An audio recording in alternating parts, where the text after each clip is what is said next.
चर्चित अभिनेत्री कंगना रनौत 2024 साधारण निर्वाचन में प्रतिद्वंदिता करने को जाउथबा नहीं चलिथिबा चर्चा मध्यरे तांको बापांकर एक बड़ बयान सामना को आसी। कंगना बापा यह चर्चा को आउ टिके बढ़ाई। कंगना बापा अमरदीप राणावत स्पष्ट करिछन जे कंगना केवल भारतीय जनता पार्टी टिकेट रे ही निर्वाचन लड़िबे, किंतु से केउ आसन निर्वाचन लड़िबे ताहा केवल दलर नेतृत्व निष्पत्ति नेबे। तेबे चर्चा मध्यरे कंगना पितांक ए विवृत्ति प्राय निश्चित करिछे कंगना राणावत 2024 रे लोकसभा निर्वाचन में प्रतिद्वंदिता करबाकू जाउछंती।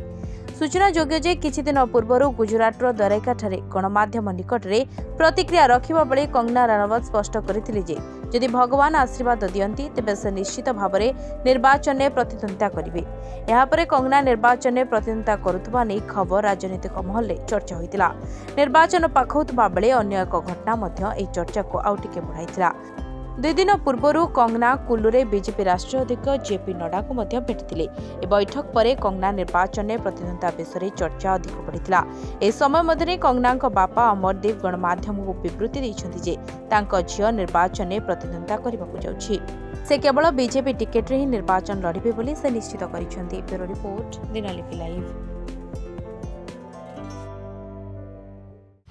आशा करूछु वीडियोटी आपको भल लगी अपडेट खबर जानापी दिनलिपि लाइव सहित जोड़ी रुहतु। आम चैनल को लाइक शेयर सब्सक्राइब करूँ और बेल आइकन को क्लिक करूँ। धन्यवाद।